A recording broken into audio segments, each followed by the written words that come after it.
Saudara, Iran merilis rekaman yang memperlihatkan peluncuran rudal dan drone dalam sebuah operasi militer yang diklaim menargetkan kepentingan Amerika Serikat di kawasan Timur Tengah.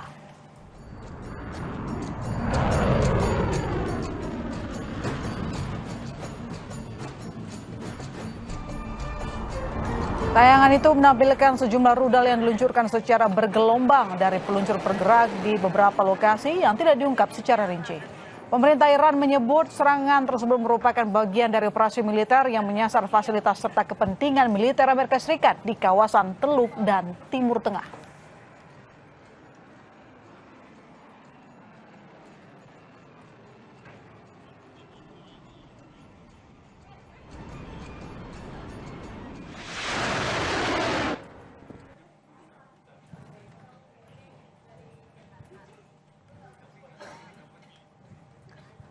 Garda Revolusi Iran merilis video drone ditempel striker bergambar pemain timnas Spanyol Lamine Yamal membawa bendera Palestina. Peluncuran drone dengan striker Lamine Yamal itu dilibatkan bersama dengan diluncurkannya gelombang ke-24 Operasi Victory. Drone dan rudal Iran meluncur ke sejumlah situs militer Amerika Serikat di kawasan Timur Tengah.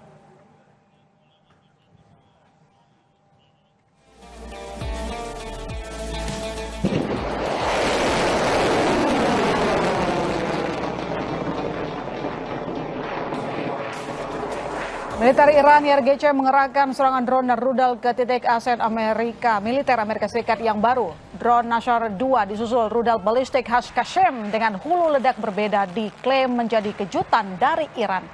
Rudal dengan tampilan mirip Kyber Shaken ini menjawab tantangan Amerika dalam serangan Amerika ke Iran yang diklaim memiliki daya jangkau yang lebih jauh dan kecepatan hantaman yang lebih tinggi.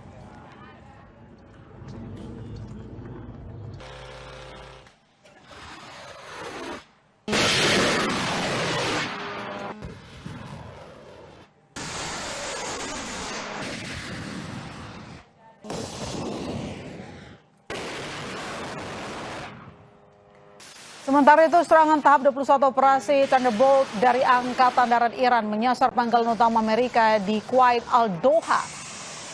Media Iran IRIB News melaporkan Al-Doha merupakan salah satu pangkalan militer Amerika Serikat di bagian barat Kuwait serta penopang utara di Asia Barat yang menampung sebagian besar peralatan dan serta tentara Amerika Serikat baik dari Angkatan Udara, Laut maupun Udara.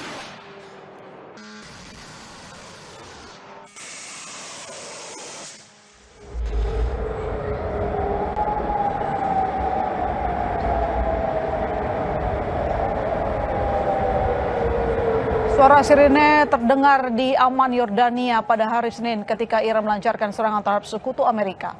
Iran juga melancarkan serangan terhadap Kuwait dan Bahrain, markas armada kelima Angkatan Laut Amerika Serikat.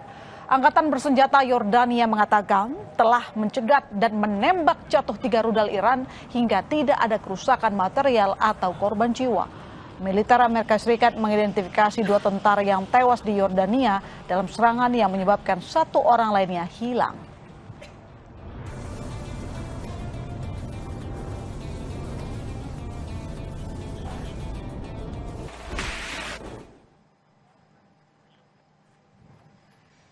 Militer Amerika Serikat menyelesaikan serangan malam ke-11 terhadap Iran pada Rabu pagi. Komando Pusat Amerika Serikat menargetkan hanggar pesawat dan lokasi penyimpanan drone Iran.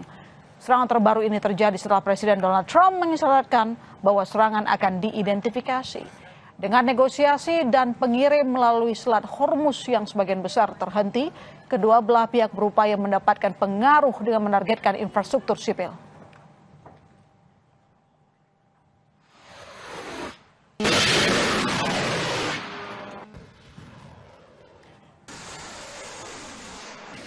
Iran mengultimatum Amerika Serikat untuk memperluas perang jika serangan Amerika Serikat terus berlanjut. Lalu bagaimana Iran mempersiapkan perang habis-habisan melawan Amerika Serikat dan sekutunya di kawasan bersama praktisi dan pengajar hubungan internasional Synergy Policies Dina Prapto Raharja. Selamat petang Mbak Dina. Selamat petang Mbak Ilona. Ya, Iran ultimatum Amerika Serikat akan menyerang habis-habisan kalau adu kuat. Apa respon Amerika? Iran dalam posisi nggak mungkin mundur ya, sehingga sebenarnya apapun yang terjadi, Iran pasti berusaha untuk mendapatkan status yang lebih baik di kawasan dan sebenarnya posisinya tetap sama ya. Dia berharap mendapatkan rekognisi bahwa stabilitas di kawasan Timur Tengah itu wajib melibatkan Iran, sehingga isolasi dan sanksi ekonomi yang berkepanjangan terhadap Iran otomatis harus dicabut. Makanya Hormuz dia pegang terus. Jadi Amerika Serikat dalam posisi dalam kepentingan dalam negerinya sendiri adalah untuk menunjukkan bahwa apa yang diinisiasi tanggal 28 Februari 2026 itu adalah jalan yang benar. Itu aja dia berusaha mempertahankan bahwa apa yang dilakukan itu bukan yang keliru gitu. Oke. Masalahnya ya memang ternyata sepanjang perjalanan ini ada begitu banyak resistensi yang besar ya dari pihak Iran. Kalau Iran tidak mungkin mundur, bahkan mengultimatum Amerika Serikat, dia dapat dukungan politik dari mana, Mbak Dina? Dapat tidaknya dukungan politik dari negara lain itu adalah hal tambahan begitu buat Iran. Jadi satu saya mau sorot dari dalam negerinya Iran sendiri. Iran itu kan punya pengalaman historis diserang habis-habisan ya dalam perang Iran-Irak, kemudian juga saat dia dilumpuhkan di revolusi Iran, sehingga dengan posisi yang sudah terjepit habis jatuh revolusi 79 itu dia langsung diserang oleh Irak dibantu oleh Amerika Serikat. Bisa dibayangkan situasi di dalam negeri Iran itu melakukan penyesuaian. Jadi yang kita hadapi sekarang ini, mereka akan terlintas lagi apa yang pernah mereka alami, sehingga mereka melihat nggak mungkin bahwa perang ini akan berlangsung pendek, mereka justru harus bersiap jangka panjang. Dari sisi dukungan eksternal, saya melihatnya negara-negara di kawasan, terutama negara Gulf, negara-negara Teluk, ini dalam posisi yang sekarang diperlakukan kurang patut sebenarnya sebagai mitranya Amerika Serikat. Jadi dari pihak negara-negara Teluk ini sekarang posisi berusaha sebenarnya jangan sampai Iran itu terlalu digencet, karena kalau digencet, ditekan, efeknya itu justru Iran akan melawan ke negara-negara yang terdekat. Tapi kenapa, pertanyaannya adalah kenapa Iran justru memilih untuk menyerang negara-negara Teluk? Negara-negara Teluk itu simbol, dan di satu sisi negara-negara Teluk itu juga punya basis militer, dan mereka mengandalkan ketergantungan pada jasa perlindungan militer dari Amerika Serikat. Itu yang menjadi simbol bahwa eksistensi Iran itu tidak mungkin dengan eksistensi dari Amerika Serikat di kawasan itu bisa bersama. Harus ada posisi yang disepakati dari kedua belah pihak, entah Amerika cabut dari Timur Tengah, dari military bases yang ada di negara-negara Teluk, atau memang Iran harus diakui bahwa dia memang pemain yang penting di kawasan. Ya, kalau sebagai simbol pun kita ketahui bahwa negara Teluk itu ada pangkalan militer Amerika Serikat, begitu ya. Lalu apakah nanti negara Teluk akan diam saja atau menunggu apa gerakan permintaan dari Amerika? Negara-negara Teluk sekarang dalam posisi melakukan transisi sebenarnya. Mereka juga melakukan penyesuaian. Mereka tahu dengan semakin lemahnya Amerika Serikat dari segi amunisi, kemudian juga dari segi teknologi persenjataan, sekarang sudah ada pesaing dari Amerika Serikat. Rusia dalam kondisi tertekan, tapi sudah ada China yang sekarang menjadi penyedia teknologi alternatif.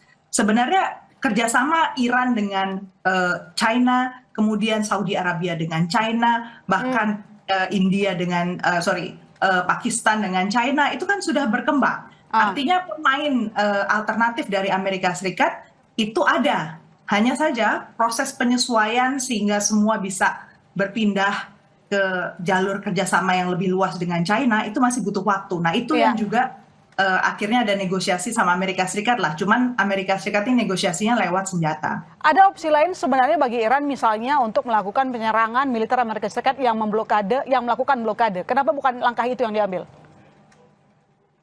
Kalau jadi gunanya menyerang itu sebenarnya adalah untuk menunjukkan bahwa jalur-jalur yang ada sekalipun itu bukanlah yang terbaik gitu. Bahkan ketika ditawarkan oleh Iran, ini kan gosipnya ada tawaran dari Iran ya, tapi kalau saya sih menduganya sebenarnya bukan dari Iran, tapi dari negara-negara tetangga, tawaran untuk gencatan senjata yang 10 hari itu. Jadi Kalau beritanya kan ini dari pihak Iran kalau menurut Amerika Serikat. Tapi dugaan saya sebenarnya negara-negara di kawasan itu juga dengan aktif berusaha untuk mengendalikan arah perang dengan cara memberi dorongan lah untuk tolonglah di stop dulu serangannya supaya jangan sampai eskalasinya ini terlalu berlebihan. Ya, tadi posisi negara Teluk sudah kita ketahui, tapi bagaimana dengan posisi negara NATO seperti Rusia? Responnya seperti apa dengan melihat sudah hampir 2 pekan saling serang antara Amerika Serikat dengan Iran? Negara NATO atau Rusia? Karena itu negara NATO dan Rusia maksud saya. Negara NATO dan Rusia. Oke. Negara-negara NATO posisinya satu, kemarin di pertemuan terakhir di Ankara, mereka tidak mau terlibat langsung dalam perang di Iran. Dan konsekuensinya kemudian Menteri Perang Amerika Serikat sudah datang kembali lagi, kemudian bilang, kalau gitu kita evaluasi kehadiran Amerika Serikat di pangkalan-pangkalan militer di negara-negara NATO, khususnya yang disorot adalah Spanyol dan Italia. Artinya, kedepannya ini udah pastilah Spanyol dan Italia akan melakukan upaya-upaya di mana mereka bisa lebih mandiri secara militer.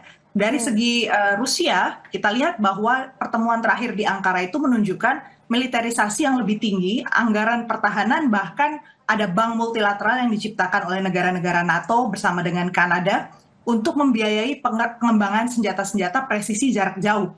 Dan ini artinya Rusia itu menjadi salah satu target sasaran. Jadi Rusia ini dalam posisi yang dibidik betul oleh Rusia, jadi oleh NATO, sehingga artinya ke depannya ini sebenarnya posisi Rusia dalam posisi yang masih ditekan oleh NATO. Berarti urusan Timur Tengah sebenarnya itu masih menjadi domainnya Amerika Serikat. Dan apakah memang Anda melihat bahwa nanti akan terbuka perang yang lebih luas, apalagi kita lihat juga ada ancaman terkait dengan Selat Hormuz atau mungkin juga ada ketegangan di Al-Mandeb. Bagaimana dengan situasi harga minyak saat ini juga sudah mulai mendidih begitu, Mbak Dina? Bagaimana dampaknya terhadap negara-negara kawasan? Satu, negara-negara kawasan jelas agenda mereka untuk menjadikan ekonominya lebih diversified, punya sumber penghasilan baru dari pengembangan AI, kemudian juga perbankan, kemudian ada turisme. Mereka kan sebenarnya sudah menyiapkan ya aneka infrastruktur dasar supaya investasi-investasi asing masuk ke kawasan Teluk. Kenyataannya dengan ketidakpastian yang ada dan diprediksi ini akan jangka panjang, maka dana yang mereka miliki itu harus dipindahkan ke luar negeri. Artinya yang kita lihat di dalam negeri negara-negara Teluk itu pasti ada penyusutan ekonomi selama mereka bertransisi memindahkan dana-dananya ke luar kawasan. Yang diharapkan oleh Amerika Serikat ini yang kemarin negosiasi juga dari pihak Amerika dengan negara Teluk adalah pindahnya ke Amerika dong. Nah, kalau saya lihat sih dalam jangka panjang justru negara-negara kawasan di Teluk itu akan berusaha untuk satu sisi tidak akan mengkonfrontir langsung bilang tidak pada Amerika Serikat, tapi mereka menyimpan dananya untuk bekerja sama dengan mitra lain. Salah satunya yang paling utama adalah China. Baik, terima kasih Mbak Dina telah bergabung di Kompas Petang. Sampai ketemu lagi. Terima kasih. Sorotan lain di Kompas Petang, Saudara Sekjen Pradi Bersatu Ade Darmawan mengkritik soal penempatan posisi duduk Wakil Presiden Gibran Raka Buming Raka yang tak sejajar dengan Presiden Prabowo Subianto dan berada sederet dengan menteri dalam sidang kabinet 20 Juli lalu. Kami hadirkan sesaat lagi.